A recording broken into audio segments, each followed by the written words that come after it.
Revenue ఉద్యోగుల సమస్యలపై ప్రభుత్వ పెద్దలు పట్టించుకోవడం లేదని, దీనితో ఉద్యోగులు తీవ్రమైన పని ఒత్తిడికి గురవుతున్నారన్నారు. ఆంధ్రప్రదేశ్ రెవెన్యూ సర్వీస్ అసోసియేషన్ అధ్యక్షులు బొప్పరాజు వెంకటేశ్వర్లు రెవెన్యూ ఉద్యోగుల పరిస్థితి నిధులు నిల్లు, పని ఫుల్లుగా తయారైందని ఆవేదన వ్యక్తం చేశారు. ప్రభుత్వం ప్రతిష్టాత్మకంగా చేపడుతున్న మీకోసం గ్రీవెన్స్ లో 80% వరకు రెవెన్యూ సమస్యలు ఉంటున్నాయని, కానీ అవి తీర్చడానికి రెవెన్యూ ఉద్యోగులకు ప్రభుత్వం సహకారం అందివ్వడం లేదన్నారు. ప్రభుత్వ పెద్దలు సాంకేతికతను ఉపయోగించుకోవాలని చెబుతున్నప్పటికీ క్షేత్రస్థాయిలో ఉద్యోగులకు టెక్నికల్ నాలెడ్జ్ ట్రైనింగ్ ఇవ్వడం లేదని ఆరోపించారు. రెవెన్యూ కార్యాలయాలకు కనీస సౌకర్యాలు కల్పించడం లేదని, ప్రోటోకాల్ వంటి ఆర్థిక భారంతో ఉద్యోగులు ఇబ్బందులు పడుతున్నారన్నారు. గత ప్రభుత్వంలో ఫెయిల్ అయినా మరలా ఎందుకు మొదలు పెట్టారంటూ ప్రశ్నించిన ఆయన, హడావిడి పనితోనే తప్పులు జరుగుతున్నాయని, ఉద్యోగులకు తగినంత సమయం కేటాయించాలని ప్రభుత్వాన్ని డిమాండ్ చేశారు.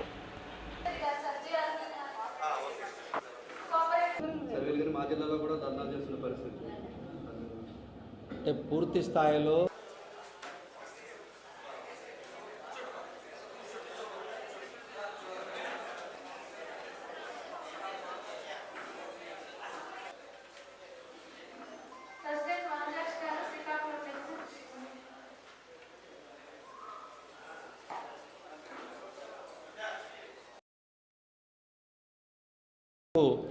ఆంధ్రప్రదేశ్ రెవెన్యూ సర్వీస్ అసోసియేషన్ పక్షాన మా యొక్క నమస్కారాన్ని తెలియజేస్తూ, ఈరోజు రెవెన్యూ సర్వీస్ అసోసియేషన్ పక్షాన శ్రీకాకుళం జిల్లా శాఖ వారు ప్రధానంగా మెగా మెడికల్ క్యాంపు రెవెన్యూ భవనం రెనోవేషన్తో పాటుగా ప్రధానంగా మెగా మెడికల్ క్యాంపుని, అంటే రెవెన్యూ ఉద్యోగులు మరి తీవ్రమైనటువంటి పని ఒత్తిడితో వాళ్ళ ఆరోగ్యాన్ని మర్చిపోతారు అనేటువంటి ఒక అంశంతో వారి కుటుంబ సభ్యులతో కలిపి ఒక మెగా మెడికల్ క్యాంపుని, అది కూడా ఏదో చిన్న చిన్న డయాగ్నోసిస్ లాగా, అంటే బ్లడ్ టెస్టులు పంటికి కంటికి పెట్టి కాకుండా ప్రధానంగా మరి హార్ట్ కానీ, న్యూరో కానీ, ఒబిసిటీ కానీ, క్యాన్సర్ కానీ ఇలాంటి మరి పక్కాగా కన్ఫర్మేషన్తో దాన్ని మళ్ళా క్యూర్ చేసేదానికి సంబంధించి కూడా సలహాలు ఇచ్చేందుకు ఒక డాక్టర్స్ టీంతో కూడా కలిపి ఈరోజు ఇక్కడ ఏర్పాటు చేయటం అభినందనీయం.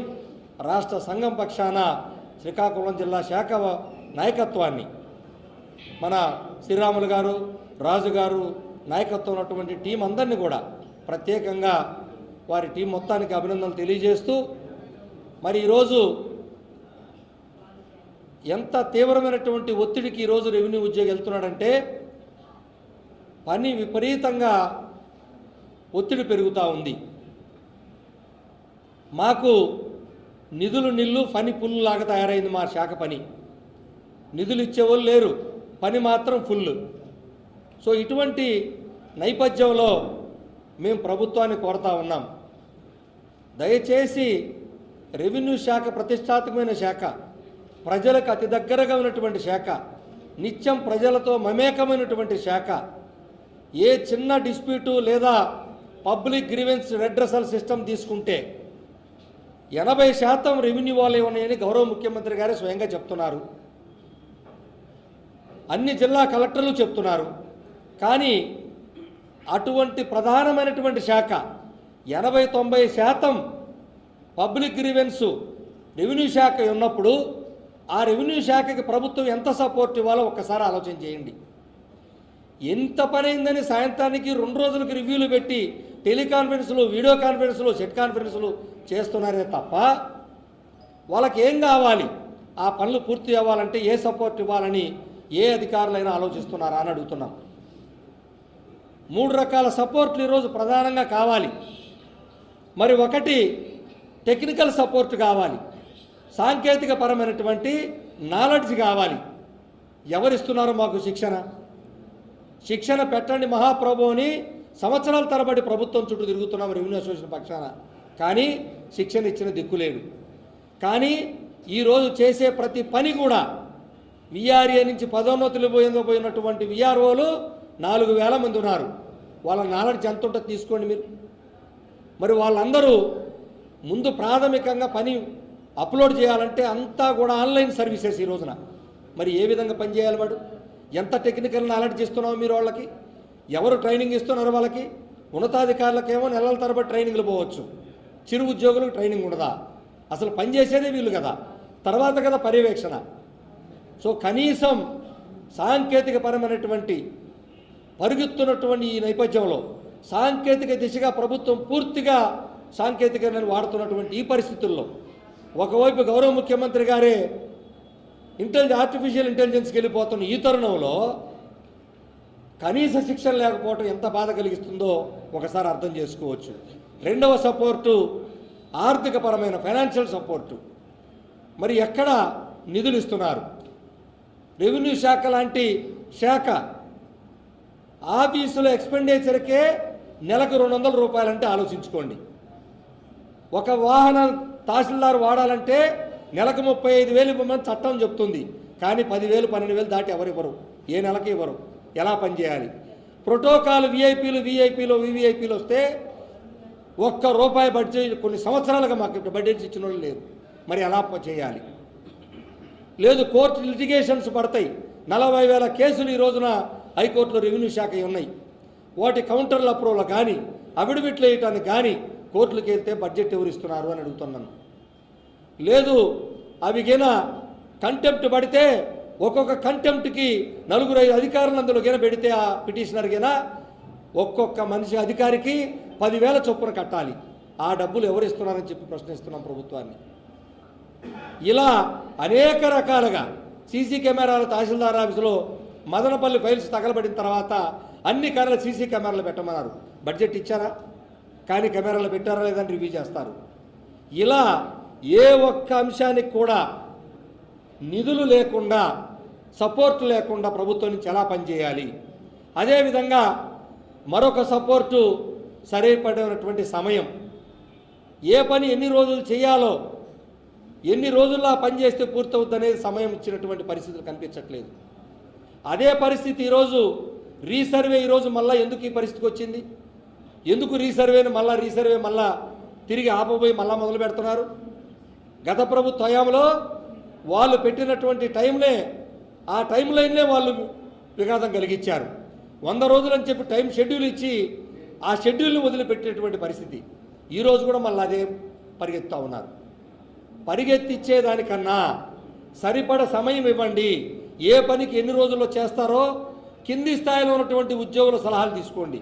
పైన నిర్దేశించి కిందకు రావటం కాదు. కింద నుంచి ఈ పని చేయడానికి ఎన్ని రోజులు పడుతుంది? ఇప్పుడు ఫ్రీ హోల్డ్స్ పరిస్థితి అదే కదా. లక్షలాది ఎకరాలు ప్రభుత్వ భూములను ప్రైవేటు పరం చేశామని, తప్పుడు ఎన్ని చేశామని మా మీద అభియోగాలు మోపుతూ ఉన్నారు. కానీ ఆనాడు పరిస్థితి, ప్రభుత్వం చేసిన పరిస్థితి ఏంటి? ఎన్ని రోజుల్లో ఒక్కొక్క పనిని ఏ రోజుకు ఆ రోజు ఎన్ని 100 ఎకరాలు మీరు ఇస్తారు వాళ్ళ గొప్పోళ్ళు, ఎన్ని వేల ఎకరాలు ఫ్రీ హోల్డ్ చేశారో ఆ కలెక్టరు, ఆ జేసీ, ఆ ఆర్డీఓ, ఆ తహసీల్దార్ గొప్పోడు ఆ రోజున. ఈరోజు వాళ్ళందరినీ మళ్ళా అభియోగాలు మోపుతూ ఉన్నారు. హడావుడిలో ఎన్నో తప్పులు జరిగే ప్రమాదం ఉంటుంది. అదే సరిపడ సమయం ఇస్తే, మేము 10 రోజులు పట్టిద్దని కింది స్థాయిలో సలహా ఇస్తే 15 రోజులు చేయండి అని చెప్పాలి. అది కాదు, 5 రోజులు పూర్తి చేయడం అంటున్నారు. 10 రోజులను సలహా ఇస్తే 5 రోజులు చేయమని అడుగుతున్నారు. దీనివల్ల ఎంత ప్రమాదం పొంచి ఉంటుందో చెప్పండి. మరి అదేవిధంగా రెవెన్యూ శాఖలో, ఇంత పెద్ద శాఖలో దాదాపు 200 తహసీల్దార్లు ఈరోజు రాష్ట్ర వ్యాప్తంగా ఖాళీలు ఉంటే అర్థం చేసుకోండి. 2 ఏళ్ల నుంచి ఎలక్షన్స్ కూడా, జనరల్ ఎలక్షన్స్ కూడా తహసీల్దారులు పదోన్నతులు లేకుండానే ఎలక్షన్ జరపాల్సిన పరిస్థితి వచ్చింది. ఎంత ప్రమాదం అది! ఎగ్జిక్యూటివ్ మ్యాజిస్ట్రేట్ పవర్స్ ఉన్నటువంటి తహసీల్దారుల పోస్టులు కోర్టులో ఉండొచ్చు, ఎవరో ఒక వర్గం వెళ్ళొచ్చు. వెళ్తే కోర్టు యొక్క నిబంధనలు, కోర్టు జడ్జిమెంట్కి లోబడిస్తామని చెప్పి పదోన్నతుల కోసం ఎందుకు ప్రభుత్వం ముందుకెళ్ళలేకపోతా ఉంది? ఎందుకు నిర్లక్ష్యం చేస్తున్నారు ఉన్నతాధికారులు? ఎందుకు మాకు కావాల్సినటువంటి ఎన్ని ఆలోచించరు? దాదాపు 27,000 మంది ఉన్నటువంటి గ్రామ రెవెన్యూ సహాయకులు, విఆర్ఏలు 7 సంవత్సరాలుగా వాళ్ళకి జీతభత్యాలు పెంచి దిక్కులేదు. 10,000తో బతుకుతున్నారు. కేవలం 10,000 రూపాయలు ఎందుకు పనికి వస్తాయి? అందులో పీజీలు చేసినటువంటి వాళ్ళ కుర్రోళ్ళు కూడా ఉన్నారు, యువకులు కూడా ఉన్నారు. వాళ్ళ నుంచి అనేక రెవెన్యూ శాఖలు అనేక పనులన్నీ చేయించుకుంటా ఉన్నాం, కానీ జీతం పెంచిన దిక్కులేదు. అంటే మేమేమంటున్నానంటే ప్రభుత్వం ఉన్నతాధికారులు రోజు వారి రివ్యూల మీద పెట్టిన శ్రద్ధని కాస్త ఉద్యోగులకు ఏం కావాలో కూడా శ్రద్ధ పెట్టండి, దాని మీద కూడా రివ్యూ చేయండి, దానికి కూడా చర్చించండి. అయ్యా మీకేమేం కావాలి, ఏ పనిముట్లు కావాలి, మీకేం నిధులు కావాలి, మీకేం ట్రైనింగ్ అవసరమైంది, మీకు ఎంతకాలం మీకు అయితే పనిచేస్తారు, ఇవి రివ్యూ చేసే నాదుడే లేడు. దయచేసి రెవెన్యూ శాఖ లాంటి ప్రతిష్టాత్మకమైన శాఖ ఏ పని చెప్పినా చేసేదానికి సిద్ధంగా ఉన్నాం. ఏ శాఖలో పని మిగిలిపోయినా మాకు అప్పచెప్పినా మేము చేసేదానికి సిద్ధంగా ఉన్నాం. కానీ మాకు ఏమి కావాలనేది కూడా ఉన్నతాధికారులు ప్రభుత్వం దృష్టికి తీసుకెళ్ళైనా సరే సమస్యలు పరిష్కరించే దిశగా ముందుకెళ్లాలని కోరుకుంటా ఉన్నాం. ఒకసారి ఉద్యోగ సంఘాలను పిలిచారు. ఏపీజేఎస్ అమరావతి పక్షాన, మా గ్రామ వార్డు సచివాలయ ఉద్యోగుల సంక్షేమ సంస్థ పక్షాన ఇప్పటికే ప్రభుత్వానికి ఇన్ రైటింగ్ 3 పేజీల నోట్ దాని మీద ఇచ్చాం. ఏదైనా మీరు grade A, grade B, grade C 3 రకాలు తయారు చేస్తూ ఉన్నారు. చేసేటప్పుడు ఉద్యోగ సంఘాల యొక్క సలహాలు తీసుకోమని చెప్పిన మీదటనే ప్రభుత్వం ఇటీవల సలహాలు తీసుకుంది. అవన్నీ కూడా క్రోడీకరించుకొని మళ్ళా మా ముందుకు వస్తామని వాళ్ళు చెప్పడం జరిగింది. మేము వెయిట్ చేస్తున్నాం.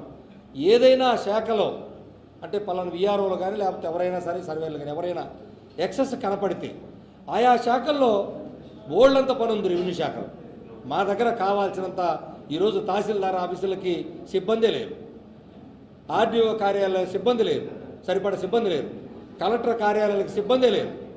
సో ఇవి ఎప్పుడో మండల వ్యవస్థ ఏర్పాటు చేసిన ఎన్టీఆర్ గారు ఏర్పాటు చేసిన దగ్గర నుంచి ఈ రోజు వరకు మండల కార్యాలయంలో సిబ్బందిని మార్చింది లేదు, పెంచింది లేదు. సో అనేక అవకాశాలు ఉన్నాయి. కాబట్టి అట్లా ఏదైనా ఎక్సెస్ అనిపిస్తే సర్ప్లస్ ప్రభుత్వం ఆయా శాఖలు